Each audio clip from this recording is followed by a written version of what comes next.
옆 사람하고 인사했으면 좋겠습니다. 평안하셨습니까?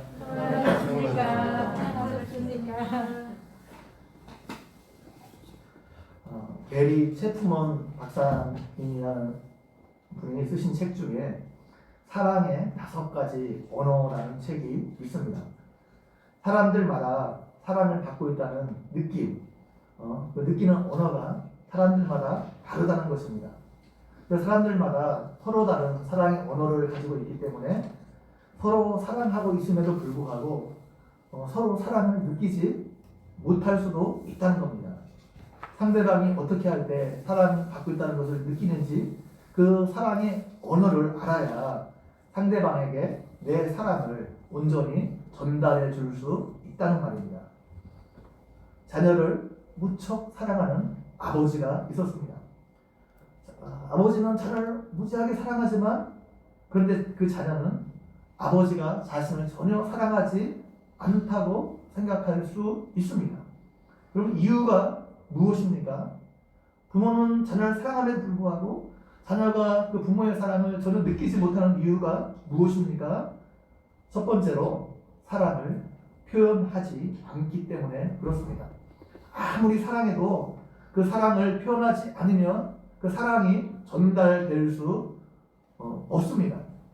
아버지가 아무리 자녀를 사랑해도 그 사랑을 표현하지 않으면 아버지가 자신을 사랑하고 있는지 알 수 없습니다. 두 번째는 사랑을 표현하는데 그 사랑의 언어가 다르기 때문입니다. 말이 다르면 서로 통하지 않는 것처럼 사랑의 언어가 서로 다르면 사랑을 표현해도 그것을 사랑으로 느끼지 못할 수 있다는 것입니다. 체프먼 박사님은 사랑의 언어가 5가지가 있다고 말하는데 사람들마다 그 언어가 다르다는 거예요. 여기서 언어는 단순히 말에 국한되는 것이 아니라 행동을 포함한 더 넓은 개념입니다. 그래서 사랑받고 있다는 느낌, 받는 사랑의 언어가 다 다르다는 거죠. 첫 번째 사랑의 언어가 인정하는 말입니다. 어떤 사람은 다른 사람으로부터 칭찬, 격려, 애정, 감사의 말을 들을 때에 내가 지금 사랑받고 있구나 그렇게 느낀다는 것입니다. 이런 사랑의 언어를 가진 사람에게는 격려의 말, 인정의 말, 칭찬하는 말 이런 것들 많이 해줘야 됩니다. 그럴 때 내가 사랑받고 있구나 그런 느낌을 받을 수 있고 행복해할 수 있기 때문에 그렇습니다. 특별히 성인 자녀들이 부모에게 가장 듣고 싶은 말이 여러분 무엇인지 아십니까? 자녀들이 부모에게 가장 듣고 싶은 말이 나는 내가 자랑스럽다는 말, 내가 잘 커져서 고맙다 이런 말을 듣고 싶다고 합니다. 이것은 단순히 10대, 20대 자녀들만 듣고 싶은 말이 아닙니다. 40대, 50대 먹은 자녀들도 부모님에게 가장 듣고 싶은 말 중에 하나가 고맙다는 말. 내가 이렇게 잘 커져서 고맙다. 내가 너를 얼마나 자랑스럽게 생각하는 줄 아니. 이런 말을 듣고 싶다는 거예요.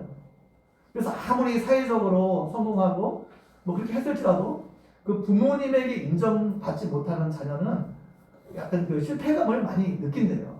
그래서 50대 자녀들도 부모로부터 인정받고 싶어하고 부모로부터 성공하는 사람이라고 또 고맙다 이런 이야기를 가장 듣고 싶어 한다고 합니다. 사실 저도 아이들이 잘 자라서 굉장히 감사한 마음이 있습니다. 아이들이 정말 좀 자랑스럽다고 생각할 때가 많아요. 그런데 한 번도 그것을 아이들에게 표현한 적이 별로 없습니다. 언젠가 좀 말해줘야지 뭐 이렇게 생각을 하고 있었는데 막상 그 말을 하기가 쉽지는 않습니다. 오늘도 이게 설교가 끝나고 집에 가면 굉장히 걱정되는데 다윗이나 이 말이 분명히 좀 뭐 그렇게 말하진 않겠지만 속으로 아마 그 말을 할 것 같아서 굉장히 제가 지금 우려되는 바가 심합니다. 두 번째 사랑의 언어가 함께하는 시간입니다. 함께하는 시간. 어떤 사람은 다른 사람이 나를 위해 시간을 내어 함께 뭔가 활동을 할 때 사랑을 느낍니다. 나와 산책을 하거나 외식을 하거나 같이 쇼핑을 하거나 그렇게 하면서 서로의 관심을 나누고 또 자신의 이야기를 상대방이 경청해 줄 때 사랑받고 있다 느끼는 사람이 있습니다. 세 번째 사랑의 언어는 선물입니다. 어떤 사람은 다른 사람에게 선물을 받을 때 내가 사랑받고 있구나 그것을 느낀다고 합니다. 이 사람은 선물이 사랑을 표현하는 가장 중요한 수단이고 상징이라고 생각합니다. 그래서 선물을 받을 때 사랑받고 있다 느끼는 겁니다. 이런 사람에게는 사랑이 담긴 작은 쪽지 이런 하나만 주어도 내가 사랑받고 있다고 느끼기 때문에 굉장히 행복해합니다. 네 번째 사랑의 언어는 봉사입니다. 어떤 사람은 상대방이 자신을 도와줄 때 사랑받고 있다고 느낍니다.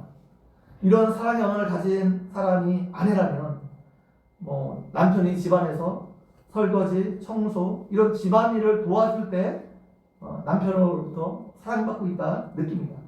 물건을 대신 들어주거나 누군가 자신의 위해 봉사의 손길을 내밀 때 사랑받고 있다고 생각하고 행복을 느끼게 됩니다. 다섯 번째 사랑의 언어는 스킨십입니다. 어떤 사람은 신체 접촉을 통해서 사랑을 느낍니다.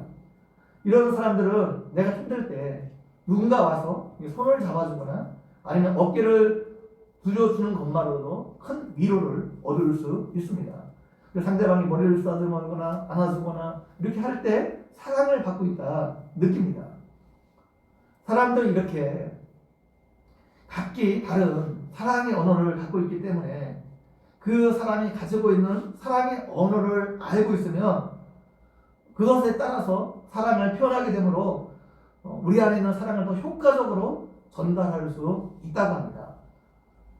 우리가 우리 안에 있는 사랑을 다른 사람에게 전해야 되는 이유, 효과적으로 전해야 되는 이유는 이 세상에 있는 모든 사람은 떡으로만 사는 것이 아니기 때문입니다.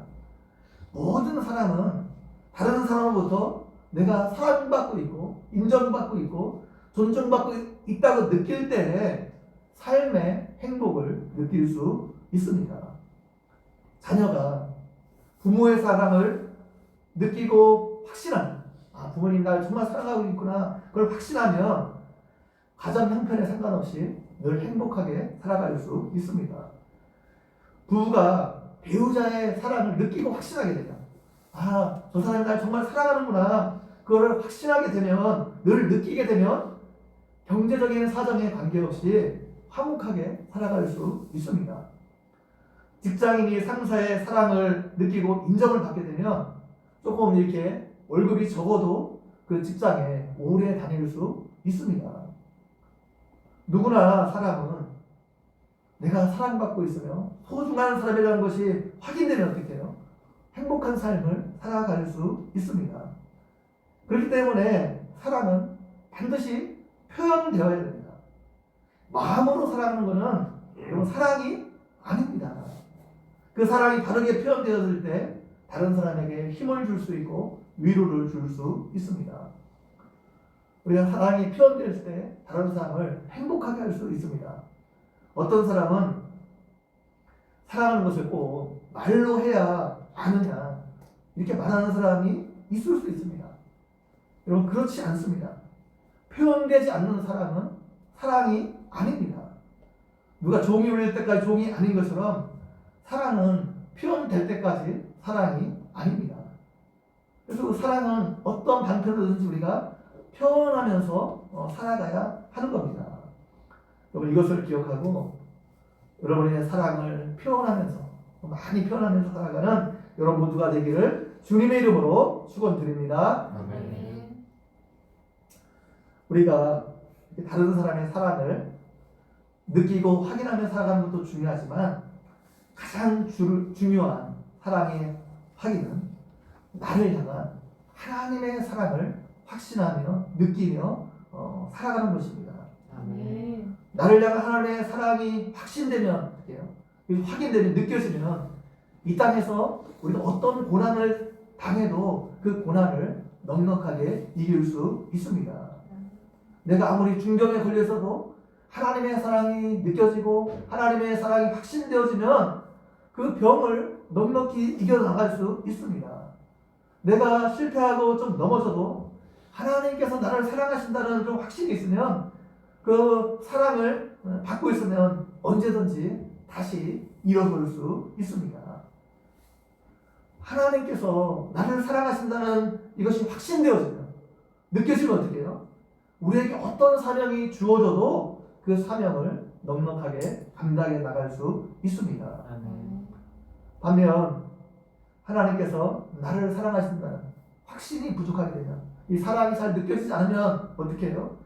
조그만 어려움에도 넘어질 수 있습니다.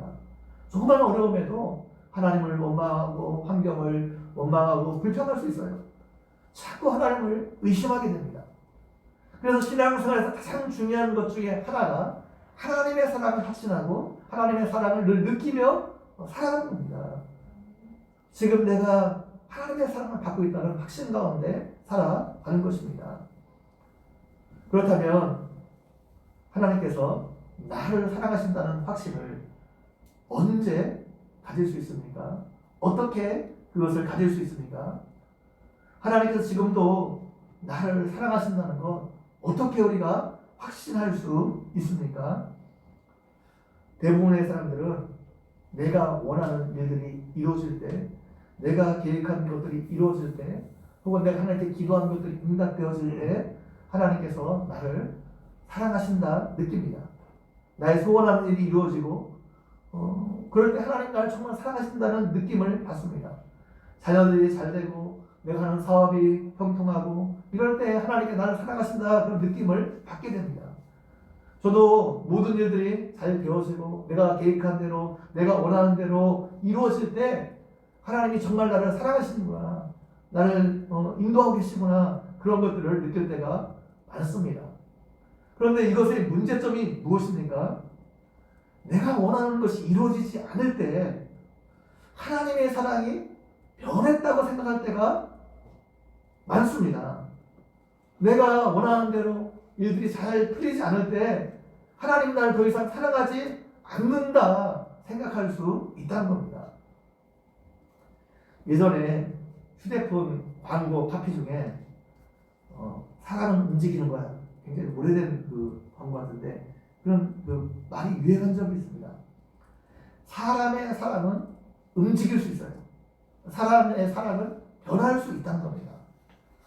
연인들이 처음 만나서 사랑하고 그래도 사랑에 유효기간이 있습니다. 결혼정보회사 그 해피라는 곳이 있나봐요. 미혼 남녀 739명을 대상으로 남녀 간 연애 관계에 있어서 가장 열정적인 사랑을 나누는 유효기간에 대한 의견이라는 그 설문조사를 한 적이 있습니다. 조사 결과 남자보다 여성이 열정적인 사랑의 유효기간이 좀 더 길다고 생각하는 것을 알 수 있습니다. 그 열정적인 사랑의 유효기간이 남자는 39%가 6개월이라고 되어 있습니다. 6개월 지나면 사랑이 없어진다는 거예요. 1년이 28%, 2년이 18%, 3년이 11%였습니다. 영원하는 응답도 5%가 있었습니다. 굉장히 신기하죠? 영원한 5%였습니다. 여자는 34%가 1년 이내라고 대답했고 2년이 29%, 6개월이 17%, 3년이 13%, 영원하다가 6%가 나왔다고 합니다. 심리학자들은 보통 남녀의 사랑의 유효기간이 보통 18개월에서 36개월 사이라고 말합니다. 이게 사랑을 느끼는 이것도 인간의 호르몬 그런 작용이 있기 때문에 그때 이렇게 나온대요. 아무튼 우리가 살아가면서 이렇게 사랑이 변해가는 거예요. 다른 사람이 사랑이 변해가는 것을 경험하기 때문에 하나님의 사랑도 그럴 것이라 생각하는 사람들이 있다는 겁니다. 그러나 그렇지 않습니다. 하나님의 사랑은 변하지 않습니다. 우리는 누군가 사랑하게 될 때 사랑할 만한 조건이 있기 때문에 그 사람을 사랑합니다. 뭔가 말하기 힘들지만 뭔가 사랑할 만한 무엇인가가 있기 때문에, 매력적인 것이 있기 때문에 그 사람을 사랑하고 좋아하는 거예요. 믿음이 좋은 사람들 중에는 사랑의 대상을 부를 때, 배우자를 부를 때 믿음만 보겠다고 하는 사람들이 있습니다. 그 사람의 마음만 보겠다고 하는 사람들이 있습니다. 그러나 그것이 새빨간 거짓말인 거 다 아시죠? 우리는 다른 사람의 믿음을 볼 수 없습니다. 다른 사람의 마음을 볼 수 없어요. 다른 사람의 외모만 볼 수 있습니다. 그 사람의 집안이나 배경만 볼 수 있습니다. 그래서 외적인 것 이런 것들을 보고 사랑의 대상을 결정하는 그 경우가 굉장히 많습니다. 그런데 하나님은 그렇지 않습니다. 하나님께서 우리를 사랑하시는데 그 이유를 알 수 없어요. 왜 사랑하시는지 이유를 알 수 없습니다. 그 조건을 알 수 없습니다. 그러니까 세상 사람이 갖고 있는 조건 가지고 우리를 사랑하지 않아요. 그래서 그 하나님의 사랑을 무조건적인 사랑이라 부르는 것입니다. 하나님께서 무조건적으로 우리를 사랑하셨기 때문에 우리의 환경이 변하고 우리의 태도가 변한다고 해서 하나님의 사랑이 변하는 것이 아닙니다. 애초에 하나님의 사랑이 우리가 사랑하신 사랑의 근거가 그런 것에 있기 때문이 아니에요. 그러니까 하나님께서 언제 우리가 어떤 상태에 있을 때 우리를 사랑하셨습니까? 첫 번째로 우리가 아직 연약할 때 우리를 사랑하셨습니다. 우리가 6절 한번 읽어보도록 하겠습니다. 6절 그러면 6절 말씀 읽어보도록 하겠습니다. 시작. 우리가 아직 연약할 때에 계약대로 그리스도께서 경건하지 않은 자를 위하여 죽으셨도다. 아멘. 우리가 아직 연약할 때, 이 연약할 때라는 말은 우리가 성숙하지 못할 때라는 말입니다. 우리가 성숙하지 못해서 아직 잘하지 못해 지각도 없고 아무것도 알지 못할 때 우리를 사랑하셨다는 거예요. 우리가 하나님에 대해서 알지 못하고 하나님의 사랑에 대해서 깨닫지 못할 때 하나님께서 나를 먼저 사랑하셨다는 겁니다. 우리가 하나님을 믿지 않을 때부터 하나님께 먼저 우리를 사랑하셨다는 거예요. 여러분은 여러분의 부모님이 언제부터 여러분을 사랑하셨다고 생각합니까? 언제부터 사랑하셨다고 생각해요? 여러분이 그 부모님의 사랑을 언제부터 깨달았습니까? 우리 엄마 아빠가 나를 정말 사랑하시는구나. 그럼 언제부터 깨달았어요?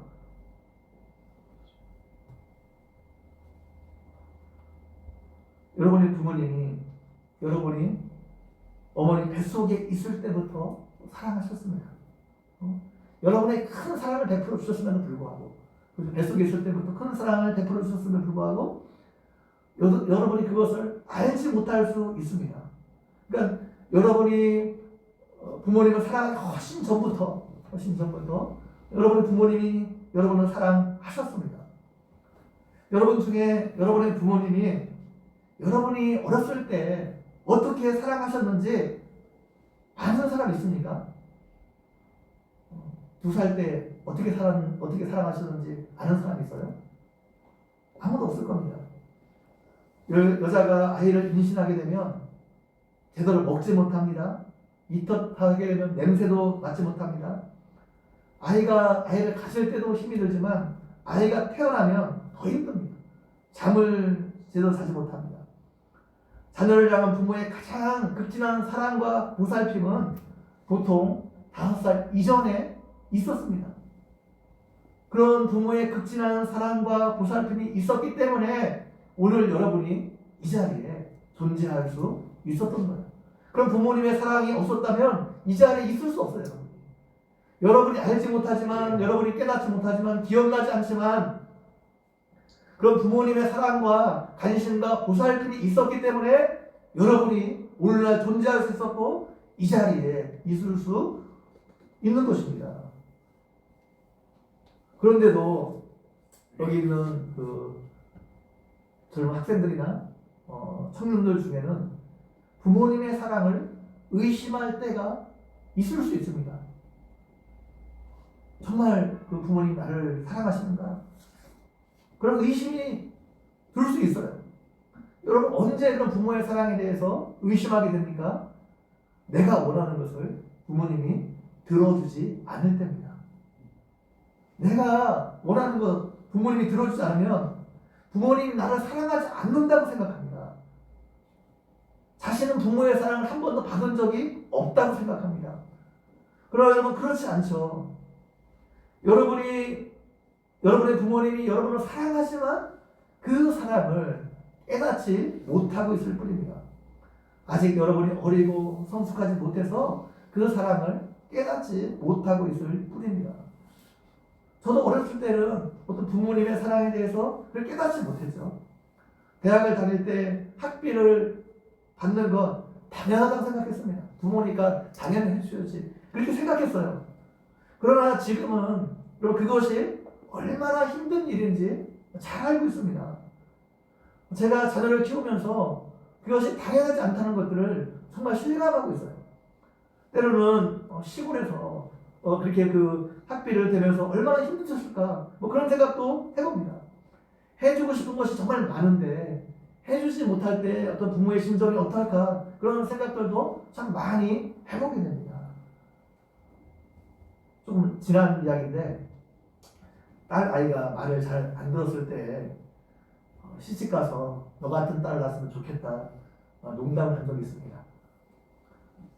자녀들은 부모에게 잘해야 됩니다. 왜냐하면 심은 대로 거두기 때문입니다. 여러분이 부모님이 한 대로 여러분도 똑같이 여러분의 자녀들에게 대접을 받을 수 있기 때문에 그렇습니다. 아무튼 여러분이 알지 못할 때, 여러분이 연약할 때 여러분의 부모님이 여러분을 사랑해 주셨습니다. 마찬가지로 하나님도 여러분이 하나님을 알지 못하고 하나님의 사랑을 깨닫지 못할 때부터 하나님은 여러분을 사랑해 주셨습니다.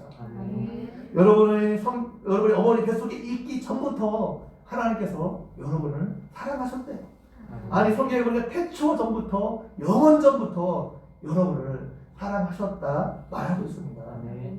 하나님이 여러분을 사랑하셨기 때문에 오늘 이곳에서 하나님께 예배드릴 수 있는 거예요.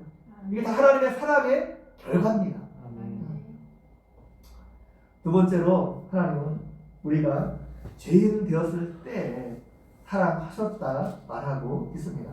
8절 한번 읽어보도록 해요. 8절 시작. 우리가 아직 죄인 되었을 때 그리스도께서 우리를 위하여 죽으심으로 하나님께서 우리에 대한 자기의 사랑을 확증하셨느니라. 아멘.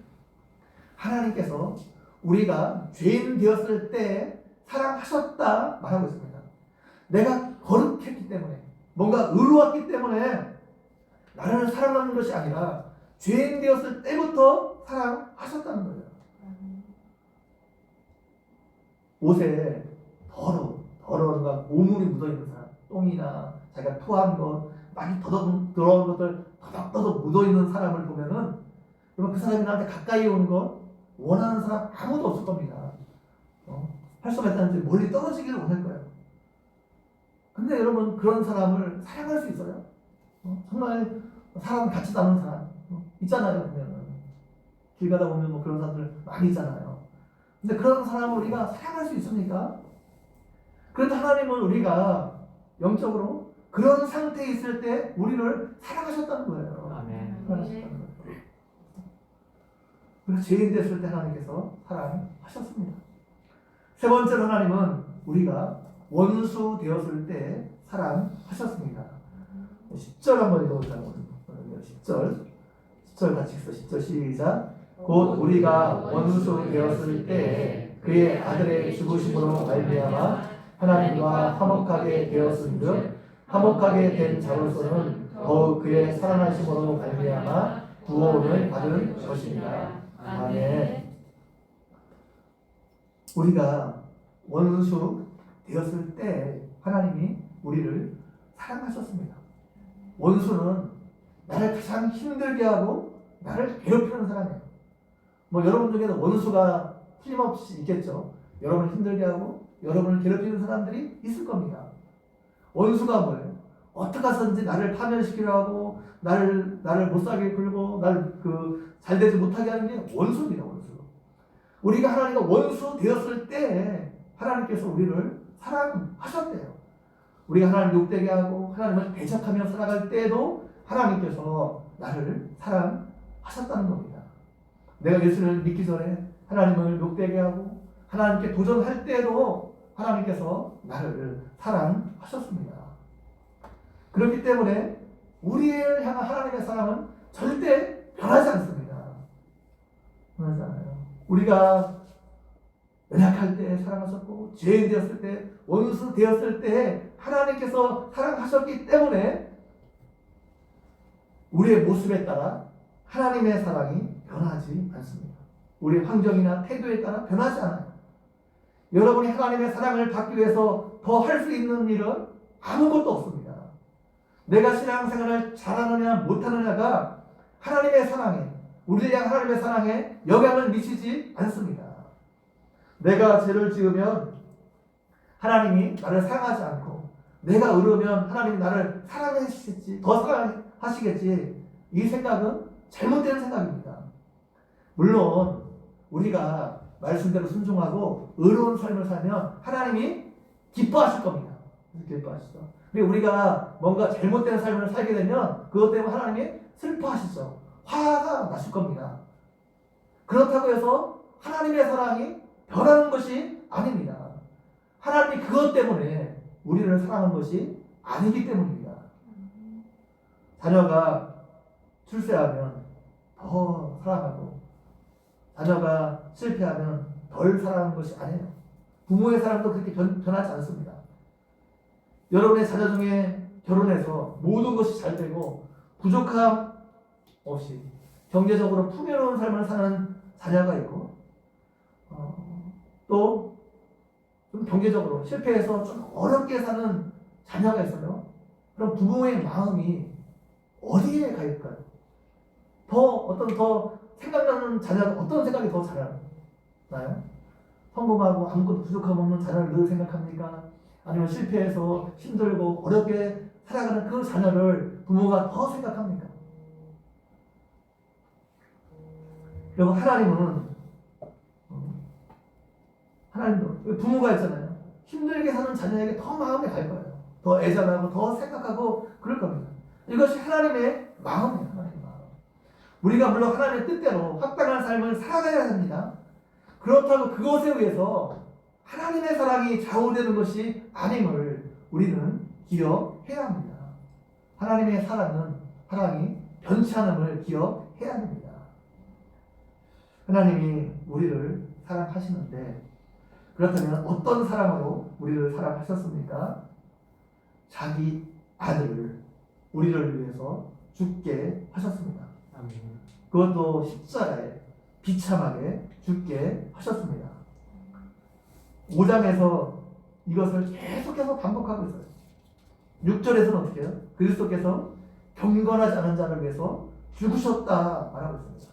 8절에서 그리스도께서 우리를 위하여 죽으심으로, 10절에서 아들의 죽으심으로 말미암아 말하고 있습니다. 자기 아들을 죽이실 만큼 하나님께서 우리를 사랑하셨어요. 그것도 십자가에서 비참하게 죽이실 만큼 하나님께서 우리를 사랑하셨습니다. 여러분, 사랑이 무엇이라고 생각합니까? 사랑은 한마디로 말하기가 참 어렵습니다. 그래서 사도 바울은 고린도 13장에서 한 장 전체를 할애해서 사랑에 대해서 설명하고 있습니다. 그만큼 사랑의 의미는 광범위하고 한마디로 말하기가 어렵습니다. 사랑은 여러 각도에서 이렇게 설명할 수 있는데 제가 언젠가도 말씀드린 것처럼 저는 사랑을 거룩한 낭비라고 생각합니다. 거룩한 희생이라고 생각합니다. 상대방이 나를 얼만큼 사랑하는지는 상대방이 나를 위해서 얼만큼 낭비하고 얼만큼 희생했는지를 보면 그 사랑의 크기를 알 수 있습니다. 부모가 자녀를 위해서 자신의 인생을 낭비하고 있습니다.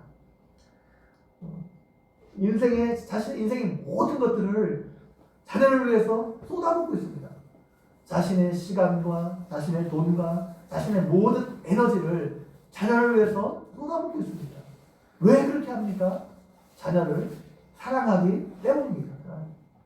자녀를 사랑하기 때문에 자녀를 위해 쓰는 것은 하나도 아깝지 않습니다. 큰 화재가 일어났을 때 자녀를 구하기 위해 불 속에 뛰어들어간 이런 부모의 이야기, 이런 많이 들어보셨을 겁니다. 부모가 그렇게 할 수 있는 이유가 뭡니까? 자기 목숨을 아끼지 않고 그렇게 할 수 있는 이유가 뭐예요? 부모가 자식을 사랑하기 때문에, 자기 목숨보다도 자기 인생보다도 자녀를 더 사랑하기 때문에 그것을 기꺼이 포기하고 내어놓을 수 있는 겁니다. 이 부모의 사랑이 하나님의 사랑을 닮았습니다. 하나님께서 우리를 사랑하시는데 자기 아들을 내어주기까지 사랑하셨습니다. 아들은 부모에게 있어서 가장 소중한 존재예요. 다른 어떤 것을 주고도 바꿀 수 없는 존재가 자녀입니다. 천하를 다 주어도 바꿀 수 없는 것이 자녀입니다. 그런데 그 아들을 포기할 만큼 하나님께서 우리를 사랑하셨습니다. 그것도 그 아들을 비참하게 우리의 죄를 위해서 십자가에 죽게 하실 정도로 하나님께서 우리를 사랑하셨습니다. 왜 하나님 우리를 사랑하십니까? 이유가 없어요. 하나님께서 우리의 아버지가 되시기 때문입니다. 세상의 부모의 마음은 다 똑같아요. 아무리 악한 아버지라도 자식이 잘 되기를 원합니다. 폭력배도 자식이 떡을 달라는데 돌을 줄 아버지가 없어요. 생선을 달라는데 뱀을 줄 아버지가 세상에는 없습니다. 부모의 관심은 다 똑같습니다. 자녀가 잘 되는 것입니다. 하나님의 관심도 오로지 여러분이 잘 되는 거예요. 여러분이 하나님의 자녀로 정말 잘하고 성숙하는 것을 원하십니다. 여인이 어찌 그 젖 먹는 자식을 잊겠으며 자기 태에서 난 아들을 긍휼히 여기지 않겠느냐. 그들은 혹시 잊을지라도 나는 너를 잊지 아니할 것이라. 이사야 선지자가 말하고 있습니다. 육신의 어머니 아버지는 혹시 나를 버릴 수 있다는 거예요. 나를 잊어버릴 수 있다는 거예요. 그러나 하나님은 결코 그렇지 않다는 것입니다. 하나님께서 그렇게 우리를 사랑하심에도 불구하고 우리는 신앙생활을 하다 보면 하나님의 그 사랑을 의심하게 되는 경우가 종종 있습니다. 여러분, 언제 우리 하나님의 사랑을 의심하게 됩니까? 아까 말씀드린 대로 우리가 고난당할 때입니다. 우리가 애매하게 고난당할 때 사단이 우리를 찾아가서 계속해서 이 하나님의 사랑을 의심하게 만들어요. 아, 너 병에 걸렸지. 하나님이 너 사랑하시는 거 아니야. 하나님 함께 계시잖아. 너가 하나님이 너를 사랑하시면 어떻게 이 사업에 실패하겠어. 계속해서 의심의 말을 하게 만듭니다. 야, 하나님도 사랑하시는데 네 가정은 봐. 어떤 그런 말은 사단이 계속해서 우리 마음 가운데 하나님의 사랑을 의심하게 만듭니다. 이때 우리가 바라보아야 할 것이 예수 그리스도의 십자가입니다. 우리가 십자가를 묵상할 때 하나님의 사랑을, 우리를 향한 하나님의 사랑의 크기를 다시 한번 확신할 수 있습니다. 5장 8절 말씀 같이 한번 읽어보도록 하겠습니다. 5장 8절입니다. 시작. 우리가 아직 죄인 되었을 때에 그리스도께서 우리를 위하여 죽으심으로 하나님께서 우리에 대한 자기의 사랑을 확증하셨느니라. 아멘. 확증하셨다는 것은 하나님의 사랑의 크기가 얼마나 큰지를 우리에게 보여주셨다는 거예요.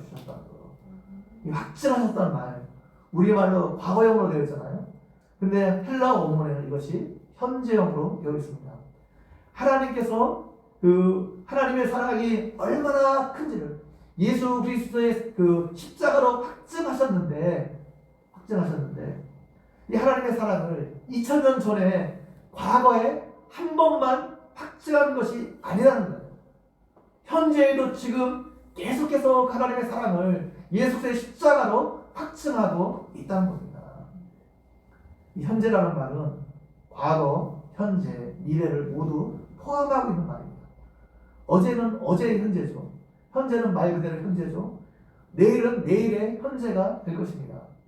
따라서 하나님은 예수 그리스도의 십자가로 과거에도 하나님의 사랑을 확증하셨고 지금도 하나님의 사랑을 확증하고 계시고 앞으로도 하나님의 사랑을 확증하실 것입니다. 아멘. 하나님은 지금도 계속해서 예수 그리스도의 십자가로 자신의 사랑을 우리에게 확증하고 계셔요. 아멘. 하나님께서 우리를 얼마나 사랑하시는지, 하나님의 사랑이 그게 얼마나 큰지 예수 그리스도의 십자가로 우리에게 계속해서 보여주고 계십니다. 그래서 우리가 이 예수 그리스도의 십자가를 깊이 묵상할 때마다 하나님의 사랑을 느낄 수 있고 하나님의 사랑을 깨달을 수 있습니다. 지금도 하나님께서 예수 그리스도의 십자가로 하나님의 사랑을 계속해서 확증하고 계시기 때문입니다. 자기 아들을 아끼지 아니하시고 우리 모든 사람을 위해 내어주신 이가 그 아들과 함께 그 모든 것을 우리에게 주시지 않겠느냐. 로마서 8장 32절에서 말하고 있습니다. 가장 소중한 아들을 우리에게 하나님께서 주셨어요. 가장 소중하고 가장 귀한 것을 주신 하나님께서 그 아들과 함께 좋은 것을 우리에게 주시지 않겠느냐. 하나님께서 가장 좋은 것을 주신다는 거예요. 최고의 환경으로 우리를 인도하고 계시다는 거예요. 하나님 최고의 환경으로 가장 좋은 것을 주시고 계신데 단지 우리가 그것을 그렇게 생각하지 않을 뿐입니다.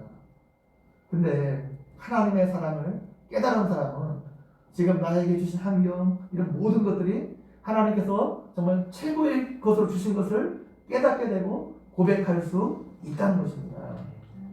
그래서 우리가 범사에 감사할 수 있는 사람이 되는 거예요. 나를 향한 하나님의 사랑이 얼마나 큰지, 그 십자가의 사랑이 얼마나 큰지를 깨달은 사람은 어떠한 환경과 어떠한 상황을 만나도 하나님께 감사할 수 있습니다. 하나님을 사랑하는 자, 그 뜻대로 부르심을 입은 자들에게는 모든 것이 협력하여 선을 이루느니라, 이 고백을 할 수 있게 되는 것입니다. 우리가 이 땅에서 만나는 모든 고난을 다 이해할 수 없습니다. 고난이 신기해요. 우리를 힘들게 하고 우리를 망하게 할 것 같은데 사실 또 그렇지 않죠. 고난 때문에 우리가 세워져 가고 고난 때문에 우리가 연단되어져 가는 부분들이 얼마나 많이 있는지 모릅니다. 하나님께서 우리를 사랑하시고 우리에게 유익을 주기 위해서 때로는 고난도 허락해 주십니다. 우리가 십자가를 깊이 묵상하고 십자가의 그래서 보여주신 그 하나님의 사랑을 느끼고 확신하게 될 때 이 고난도 이길 수 있는 힘을 얻게 되는 것입니다. 하나님은 지금도 예수님의 십자가로 하나님의 사랑을 확증하고 계십니다. 우리가 하나님의 사랑이 희미해져 갈 때, 잘 느껴지지 않을 때, 하나님의 사랑이 의심될 때 이 십자가를 바라봐야 됩니다. 이 십자가를 묵상해야 됩니다. 그럴 때 하나님의 사랑을 다시 한번 우리가 느끼고 확신할 수 있게 되고 이 땅에서 무슨 일을 만나든지 간에 당당하게 살아갈 수 있습니다. 내가 존귀하게 된 것이 나에게 그런 조건이 있어서 존귀하게 된 것이 아닙니다. 하나님께서 나를 사랑하셨기 때문에 내가 존귀한 사람이 되고 내가 소중한 사람이 된 것입니다. 하나님께서 예수 그리스도의 십자가에 죽이실 만큼 나를 사랑하셨기 때문에 하나님께 나를 그렇게 소중하게 여기기 때문에 내가 소중한 사람이 된 것입니다. 날마다 이 그리스도의 십자가를 묵상하고 하나님의 사랑을 느끼며 확신하며 살아가는 여러분 모두가 되기를 주님의 이름으로 간절히 축원드립니다. 자, 한번 기도드리겠습니다. 하나님 아버지, 오늘도 말씀을 통해서 은혜 베풀어 주신 것 너무나 감사합니다. 하나님, 우리가 늘 예수 그리스도의 십자가를 묵상하므로 나를 위해서 죽으신 그 십자가를 묵상하고 생각하므로 늘 하나님의 그 사랑이 얼마나 큰지를 느끼며 깨닫게 해주시고, 그래서 하나님 아버지 그 하나님의 사랑 때문에 감사하며 이 땅을 살아갈 수 있는 우리 모두가 되어줄 수 있도록 함께 해주시길 원합니다. 하나님 아버지, 이제 고난 주간과 또 부활 주간이 다가올수록 더 십자가에 보여주신 하나님의 사랑을 더 깊이 깨닫고 생각하는 시간 될 수 있도록 함께 해주시길 원합니다. 감사합니다. 예수님의 이름으로 기도 올려옵나이다. 아멘.